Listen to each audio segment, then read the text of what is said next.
Welcome back to The Slice, people, and it is Olympic time in the world of tennis. You know that. First of all, just get it right out of the way. Go Canada. Got my red and white here.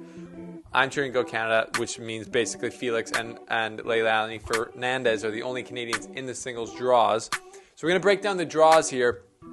Novak Djokovic is looking for gold, to put the gold in his golden slam, his potential golden slam that everyone knows he's going for.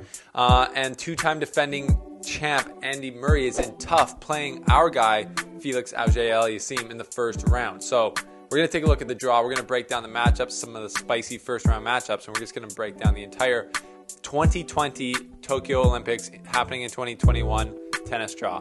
It's confusing. Let's reduce the confusion here on The Slice. Welcome to the show. I go third.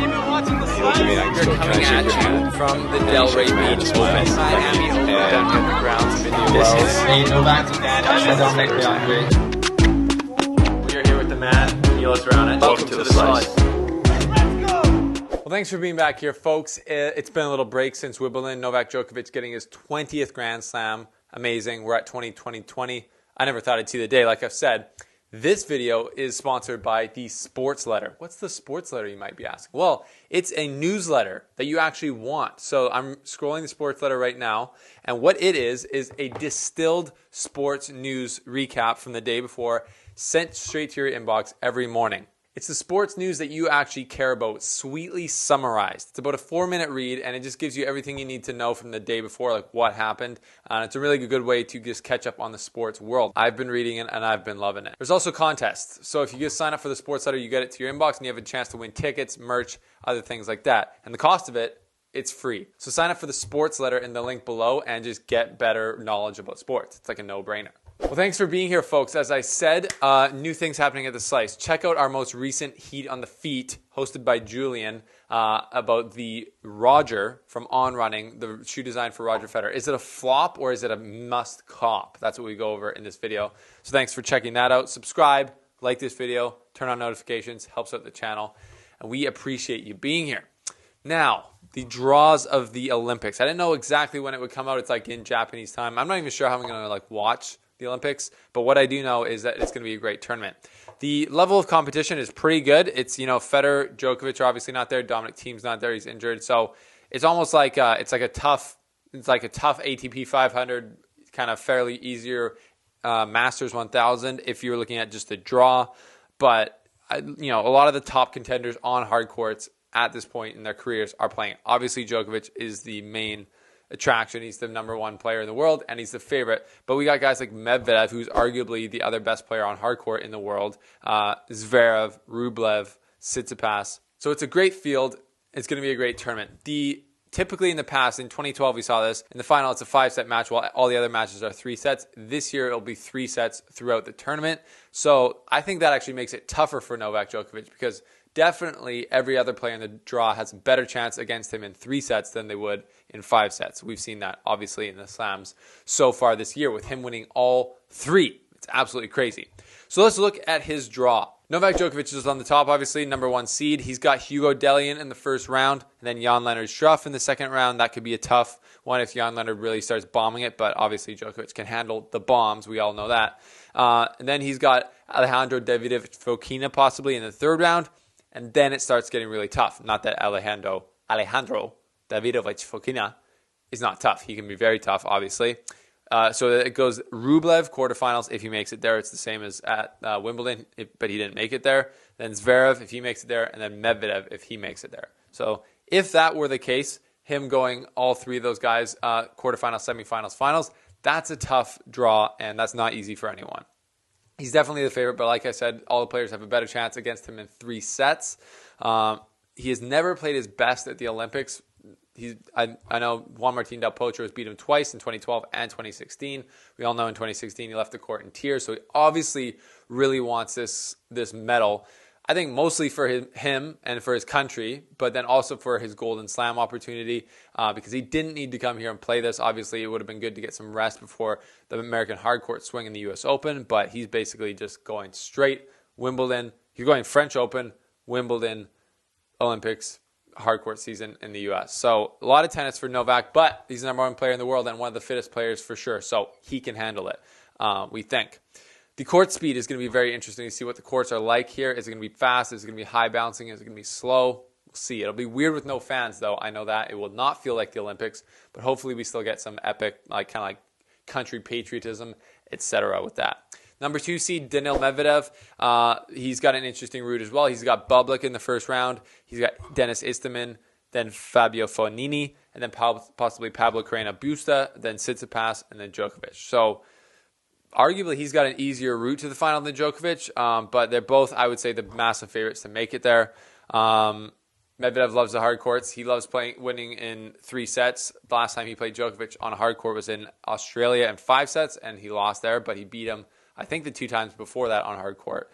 One of them was at the World Tour final. So he's going to be a great contender from the bottom half. Djokovic is the favorite on the top half for sure. But Felix Auger-Aliassime, Canadian, if he can beat Andy Murray, who he plays in the first round, 2-time defending champ, he's definitely the more informed player. After his compatriot Denis Shapovalov destroyed Andy Murray at Wimbledon, Felix should be able to take something from that, probably calling his guy, asking him, what'd you do, other than just smash the ball and play really well. If he can beat Andy Murray, getting to the quarterfinals should be no problem for him. He's got a fairly soft part of that draw, and then I think he will be playing Medvedev in the quarterfinals if he makes it that far. Some of the Tokyo 2020 spicy first round matchups. We like to take a look at the spice in the first round. There's always that, and in this tournament it's no different, possibly even more, definitely more than Grand Slams usually. We have Kei Nishikori, home country favorite. The Japanese want him to go far. I don't know if he can. Dom from down in Australia, he wants him to go far. But he's playing Rublev in the first round, which is not going to help that cause. Because Rublev, if you just treat this as like an ATP 500, Rublev is arguably the favorite to win it because he just can't lose at ATP 500s. But it's not an ATP 500. It's the Olympics, and I think it's worth 1,500 points. Correct me if I'm wrong. Anyways, Rublev, the favorite in that match, but Nishikori has been playing a lot better, and he has a 1-0 head record against Rublev. Medvedev playing Bublik, that's just going to be amazing. Medvedev and all the other Russian players are playing in the ROC, the Russian Olympic Committee. They're not allowed to use their flag. They're not allowed to be Russian, basically, with it because of all the doping scandals that the Russian Olympic team, TISK, has been having over the last few years, cheating in the Olympics. So I don't think any of the tennis players are involved with that at all, but Medvedev, Karatsev, Rublev will be all Khachanov will all be representing the ROC. So Medvedev versus Bublik, that'll be obviously entertaining. Andy Murray versus Auger-Aliassime, that's going to be an awesome matchup as well. I will be personally pulling big time for Felix Auger-Aliassime to make a deep run and, get a medal for Canada, possibly even win the thing. Who knows? Maybe this will be the first time that Auger-Aliassime wins a title after being in the finals 8 times so far. Anyways, predictions on the men's side of things.